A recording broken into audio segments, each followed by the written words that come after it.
Bismillahirrahmanirrahim. Bismillahi wa bihamdihi. Assalamualaikum warahmatullahi ta'ala wabarakatuh.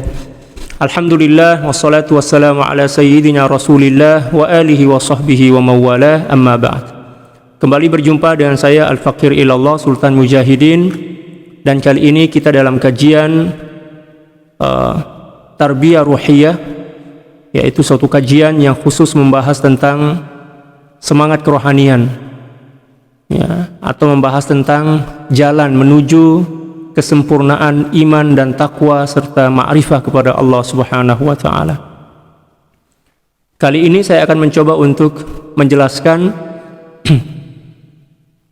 salah satu nasihat dari Sidi Syekh Abdul Qadir Al-Jilani radhiyallahu taala an yang termaktub dalam kitab Jala'ul Khatir karangan beliau.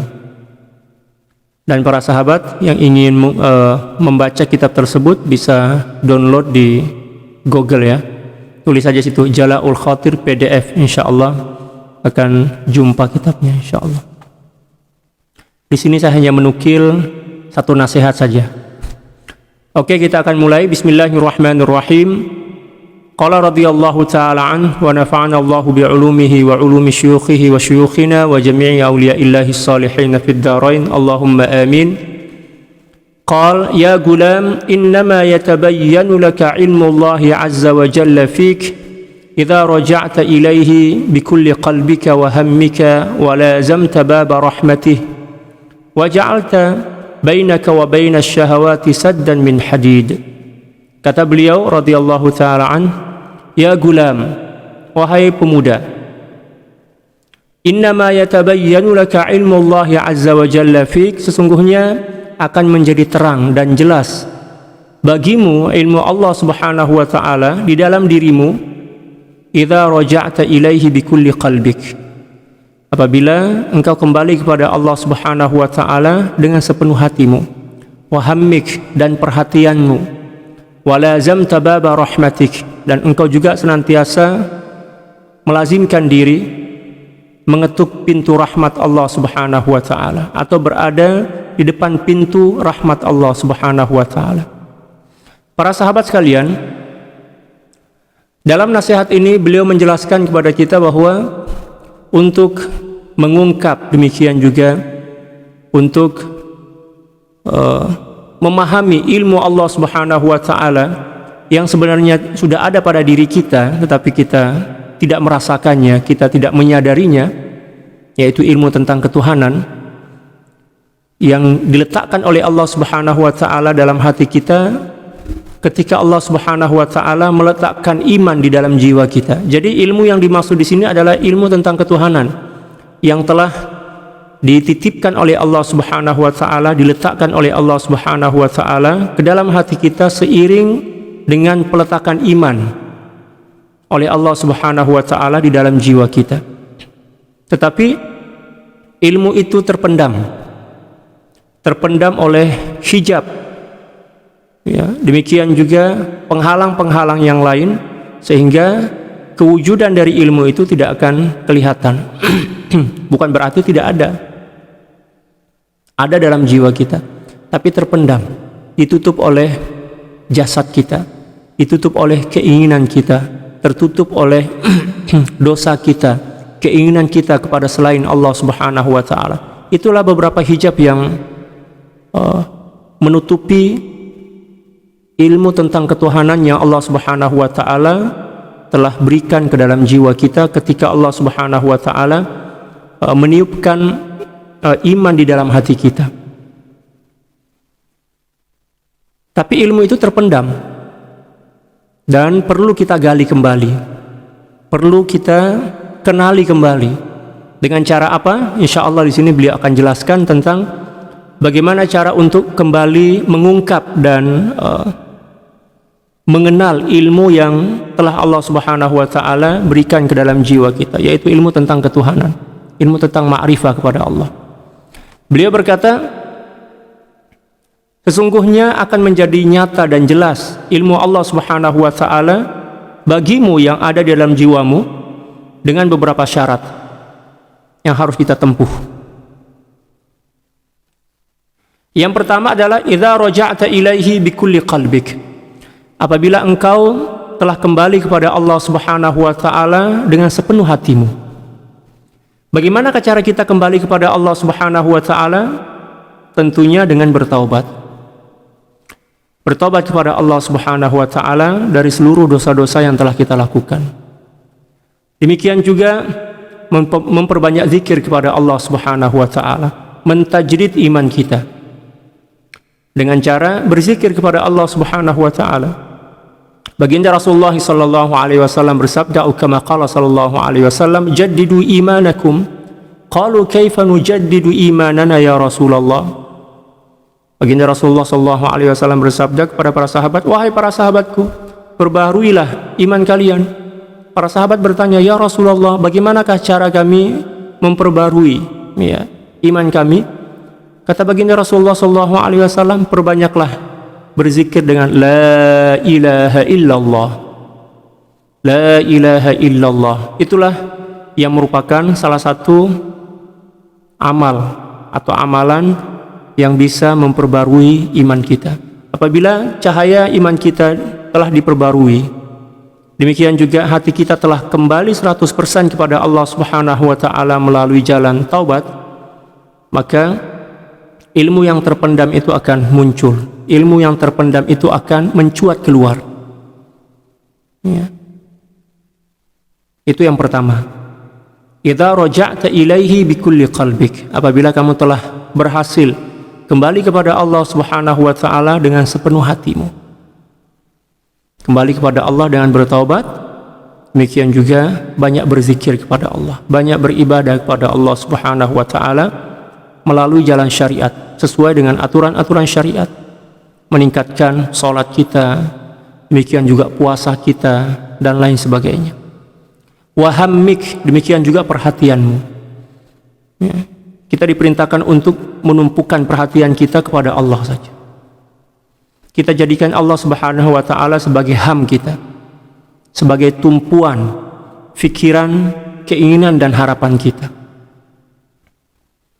Apabila hati kita telah terpaut hanya kepada Allah, bergantung dan bersandar hanya kepada Allah Subhanahu wa taala, disertai dengan kebersihan hati, disertai dengan kebeningan fikiran, ya, setelah hati itu kembali kepada Allah Subhanahu wa taala, maka insyaallah ilmu itu akan semakin kelihatan, ilmu itu akan semakin terang benderang.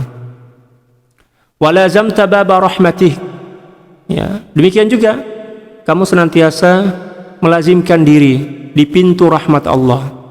Kata rahmat dalam kalimat ini, dalam ungkapan ini mempunyai dua pengertian. Pengertian yang pertama adalah kasih sayang, yang maksudnya adalah senantiasa memohon kepada Allah agar Allah Subhanahu wa taala membukakan pintu rahmat, kasih sayang.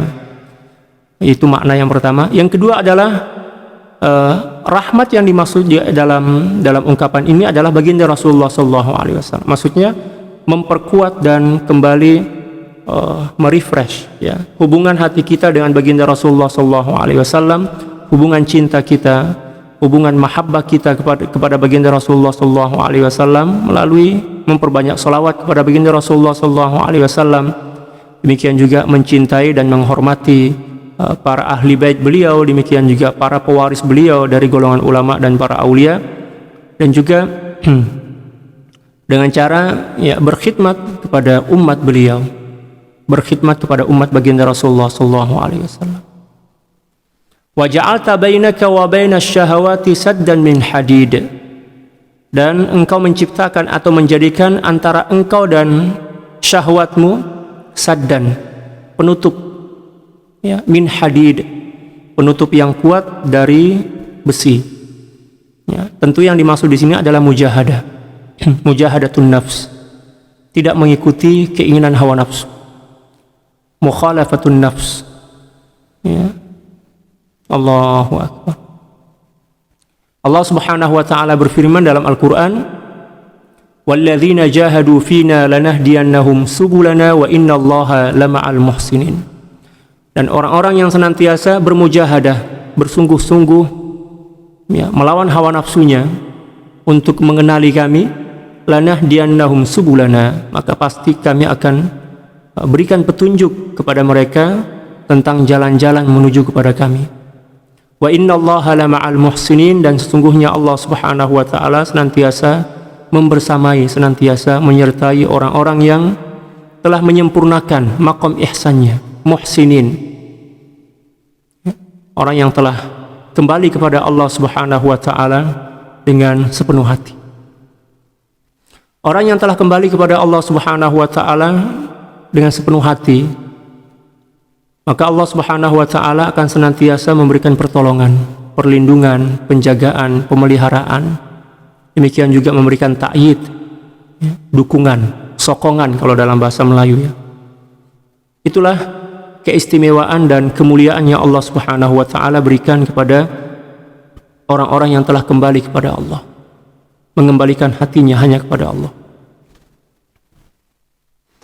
Wa ja'alta bainaka wa bainasy syahawati saddan min hadid wa taj'alul qabra wal mauta nisba 'ainai ra'sika wa qalbik. Dan engkau juga senantiasa, ya, banyak-banyak mengingat mati, ya. Wa taj'alul qabra wal mauta, dan engkau menjadikan kubur dan kematian nisba 'ainai ra'sik, senantiasa berada dalam bayangan matamu, wa qalbik, dan demikian juga dalam hatimu. Maksudnya senantiasa mengingat mati, senantiasa mengingat kehidupan, ya, alam kubur yang begitu luar biasa. Ini bertujuan untuk membangkitkan rasa takut kita kepada Allah Subhanahu wa taala, dan pada waktu yang sama juga membangkitkan harapan kita menuju kepada Allah Subhanahu wa taala untuk menggapai ridhonya. Banyak-banyak mengingat mati. Dan ini merupakan pengertian yang telah disebutkan oleh baginda Rasulullah sallallahu alaihi wasallam, atau makna yang telah disebutkan oleh baginda Rasulullah sallallahu alaihi wasallam dalam beberapa hadis. Baginda Rasulullah sallallahu alaihi wasallam bersabda, atau kama qala sallallahu alaihi wasallam, ya, akthiru min dzikri hadhimil ladzat, yakni al-maut. Hadhimil ladzat, ya. Banyak-banyaklah kalian mengingat sesuatu yang meleburkan, menghancurkan, menghilangkan seluruh kenikmatan, yaitu kematian. Orang yang selalu mengingat kematian, dia pasti akan bangkit untuk memperbaiki dirinya, untuk membenahi akhlaknya, lalu beribadah dan taqarrub kepada Allah Subhanahu wa taala untuk meraih ridha, meraih cinta dan kasih sayang Allah Subhanahu wa taala, sehingga dia akan menikmati kebahagiaan dunia dan akhirat. Banyak-banyak mengingat mati.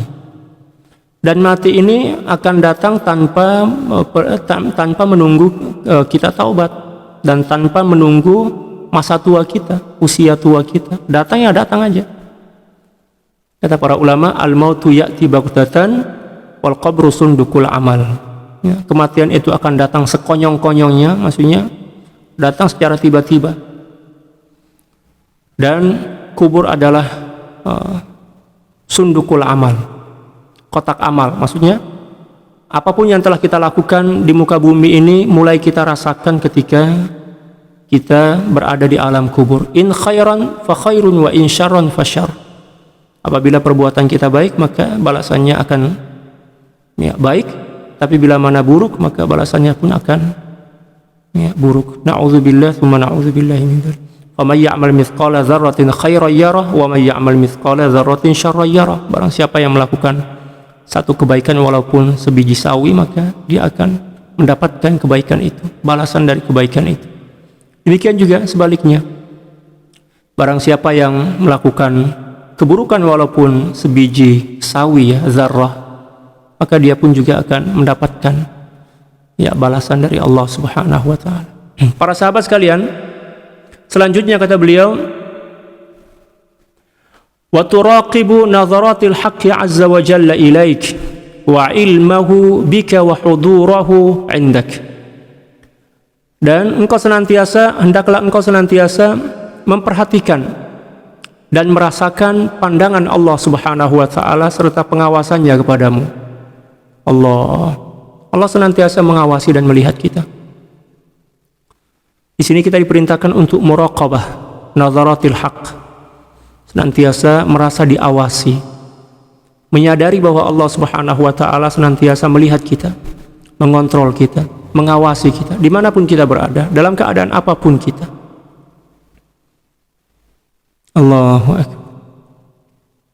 Kita sedang makan, menikmati hidangan, Allah memandang kita. Allah ingin tahu, Allah ingin melihat apa yang kita lakukan dan apa yang melintas dalam hati kita ketika kita sedang makan. Apakah kita bersyukur? Apakah kita menyadari bahwa itu adalah anugerah dari Allah? Atau kita terhijab dari Allah oleh makanan atau kelezatan makanan yang kita makan? Demikian juga ketika kita minum, ketika kita tidur, ketika kita bersama dengan pasangan hidup kita dan lain sebagainya. Allah Subhanahu wa taala senantiasa mengawasi dan melihat kita. Apa yang kita lakukan dalam keseharian kita. Dan pengawasan Allah Subhanahu wa taala tidak terhenti pada ketika kita sadar saja, bahkan ketika kita tidur, Allah Subhanahu wa taala senantiasa mengawasi kita.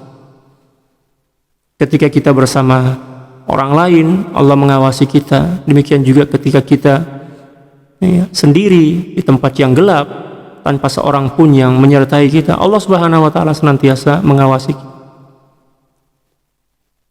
Demikian juga malaikat senantiasa menghitung, mencatat, dan juga istilahnya mengambil video lah apapun yang kita lakukan, dan akan menjadi bukti di hadapan Allah Subhanahu wa taala ketika kita diadili oleh Allah Subhanahu wa taala.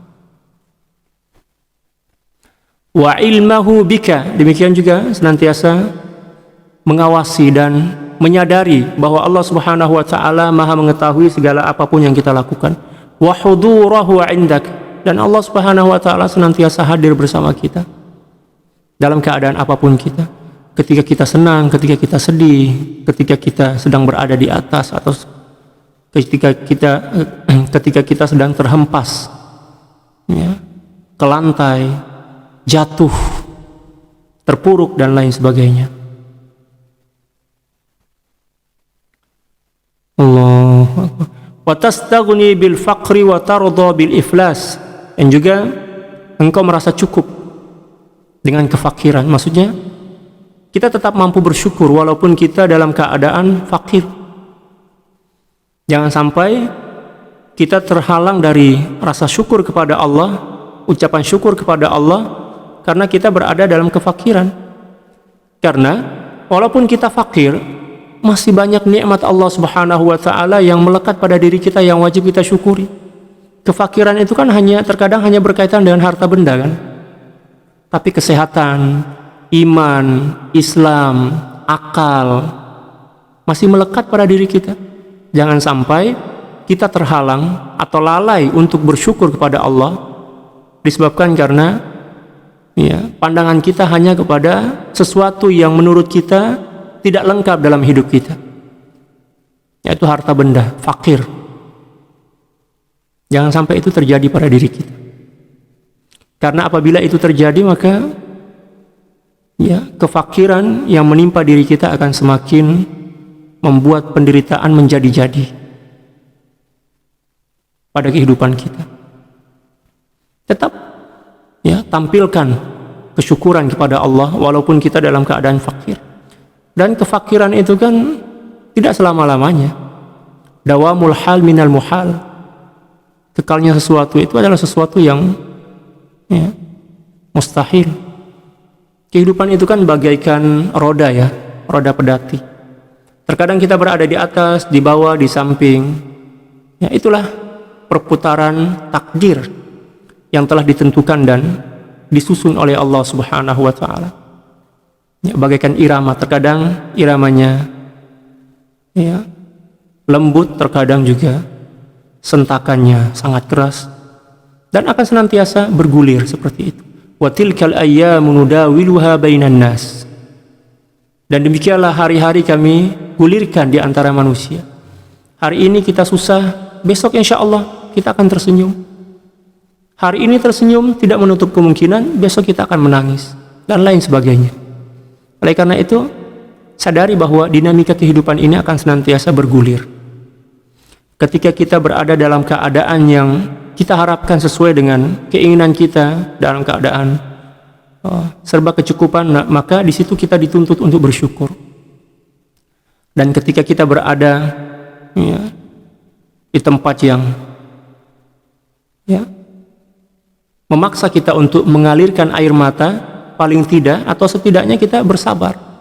Jangan berkeluh kesah, jangan merasa Allah Subhanahu wa taala tidak adil kepada kita, karena itu akan semakin memperunyam masalah hidup kita. Allahu akbar. Wa tardha bil iflas, dan juga redha kepada Allah Subhanahu wa taala ketika kita berada dalam keadaan muflis. Enggak ada duit. Makanan pun apatah lagi dalam keadaan yang sedang kita alami saat ini kan. Tetap ridha kepada Allah Subhanahu wa taala. Wa taqna'u bil qalil, dan merasa cukup dengan yang sedikit. Apa yang diberikan oleh Allah Subhanahu wa taala kita terima dengan hati yang bersyukur, hati yang gembira. Qana'ah lah istilahnya. Ma'a hifdzil hudud, dan disertai dengan apa? Kesungguhan kita menjaga batasan-batasan hukum. Wahia imtisalul amri wal intihau anin nahyi. Yang dimaksud dengan hifdzul hudud adalah senantiasa menunaikan perintah-perintah Allah Subhanahu wa taala dan baginda Rasulullah, dan menjauhkan diri atau menjaga diri dari apapun yang dilarang oleh agama. Wasabri ala ma yaridu minal qadar. Allahu akbar. Demikian juga bersabar atas apa yang datang menimpa diri kita dari ketetapan-ketetapan Allah Subhanahu wa taala. Terima aja. Allahu akbar. Terkadang kita terlalu sibuk dengan satu masalah dan melupakan nikmat dan anugerah Allah yang melimpah ruah pada diri kita. Kita fokus kepada masalah itu yang menjadi masalah besar sebenarnya. Kalau seandainya kita tidak fokus kepada masalah, maka masalah sebesar apapun tidak akan menjadi masalah dalam kehidupan kita. Bukan berarti kita tidak peduli dengan masalah itu. Kita tetap peduli, tetapi dengan cara tidak membebani pikiran dan hati kita dengan masalah itu. Dengan apa? Dengan cara memfokuskan pikiran dan hati kita kepada solusi. Apa solusinya? Kembali kepada Allah. Ada masalah, langsung kembali kepada Allah. Zikir, ingat Allah, beristighfar, bertaubat kepada Allah. Tapi biasanya kita terjebak oleh masalah tanpa segera kembali kepada Allah, yang merupakan solusi sebenar dari masalah itu. Solusi sebenarnya adalah Allah Subhanahu wa taala. Ada masalah, langsung kembali kepada Allah. Hati kita dikecewakan misalnya, jangan fokus pada hati yang sedang kecewa, jangan fokus kepada hati yang sedang patah. Kembali kepada Allah. Apabila kita langsung kembali kepada Allah, terus kembali kepada Allah, maka masalah itu tidak akan menjadi masalah sedikit pun dalam kehidupan kita.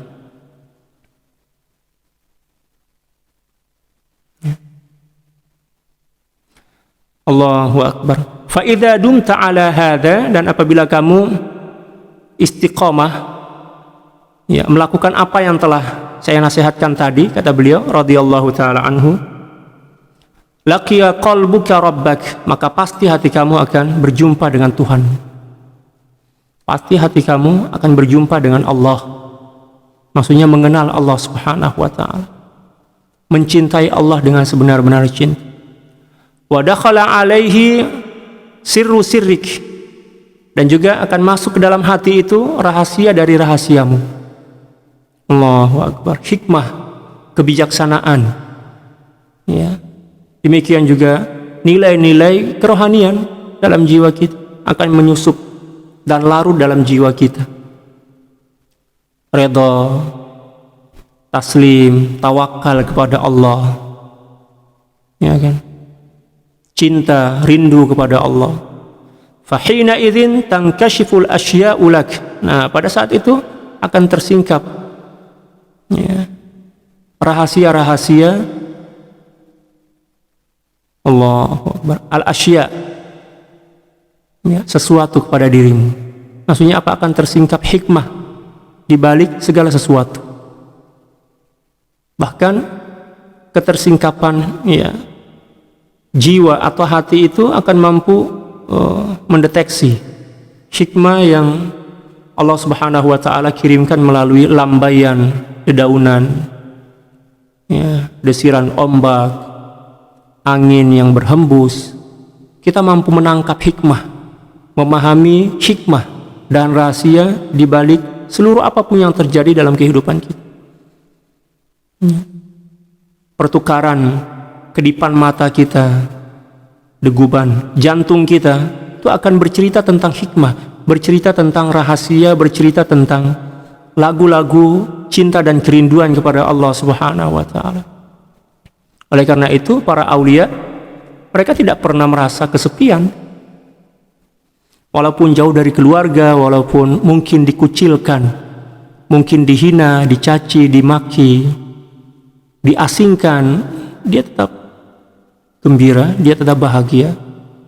Karena kebahagiaan mereka bukan terletak pada tempat, bukan terletak pada sosok manusia, bukan terletak pada rumah mereka, tempat tinggal mereka, akan tetapi kedamaian dan kebahagiaan mereka telah terpaku hanya kepada Allah Subhanahu wa taala.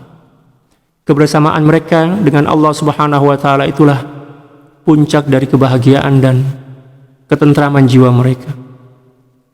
Kemanapun mereka melangkah, Allah Subhanahu wa taala senantiasa hadir dalam jiwa mereka, hadir dalam setiap langkah, setiap tatapan mata mereka, setiap helaan nafas mereka, setiap deguban jantung mereka, dan lain sebagainya. Demikianlah kehidupan para aulia. Wa tara ainal ain, dan kamu pasti akan melihat ya, hakikat dari ya, esensi dari hakikat itu. Maksudnya kamu akan melihat kebesaran dan keagungan Allah Subhanahu wa taala. Allahu Akbar. Itulah satu wasiat yang sangat dalam ya dari Sidi Syekh Abdul Qadir Al-Jilani. Dari nasihat ini apabila kita amalkan dengan sepenuh hati dan juga dengan pemahaman yang sahih ya, dan juga di bawah bimbingan atau ya, pendampingan seorang guru yang betul-betul cukup syarat sebagai seorang guru mursyid, maka insya Allah ya, jalan menuju kepada Allah Subhanahu wa taala itu lebih dekat dibandingkan jarak antara nafas pertama kita ke nafas yang kedua. Itu kata para ulama. Jadi langkah menuju kepada Allah Subhanahu wa taala bukan dengan langkah kaki kita, tetapi dengan langkah kejujuran hati kita. Ketika hati itu telah jujur kepada Allah, menginginkan Allah, ingin mendapatkan cinta dan redha Allah Subhanahu wa taala, dan kita melakukan sesuai dengan aturan syariat, maka tidak perlu waktu yang lama, hati itu akan sampai kepada Allah. Hati itu akan sepenuhnya mencintai dan merindukan Allah Subhanahu wa taala. Jarak tempuh menuju kepada Allah bukanlah masafa atau jarak tempuh yang diukur oleh kilometer dan sebagainya, akan tetapi jarak tempuh kepada Allah Subhanahu wa taala, menuju kepada Allah Subhanahu wa taala diukur oleh kejujuran hati kita. Sidqut tawajjuh ilallah. Kejujuran hati kita untuk menginginkan cinta Allah. Kejujuran hati kita untuk merasakan kasih sayang Allah Subhanahu wa taala. Oleh karena itu para sahabat, ya, marilah kita kembali kepada Allah Subhanahu wa taala dengan kejujuran hati. Kembali kepada Allah Subhanahu wa taala dengan kesungguhan jiwa kita. Kehidupan kita ini sangat singkat. Kematian senantiasa menghantui kehidupan kita. Kematian senantiasa menguntit setiap langkah dan gerak kita. Dia akan datang menyergap kapanpun dan dimanapun serta dalam keadaan apapun kita. Kematian tidak menunggu taubat kita, kematian tidak menunggu usia tua kita. Dia akan datang apabila telah sampai waktu yang telah ditentukan oleh Allah Subhanahu wa taala, dan tidak seorang pun yang mengetahuinya. Oleh karena itu para sahabat, marilah kita saling menasehati dalam kebaikan, demikian juga saling memberikan dukungan dan semangat untuk kembali kepada Allah Subhanahu wa taala, karena itulah yang terpenting, kembali kepada Allah Subhanahu wa taala. Cukup sekian apa yang bisa kita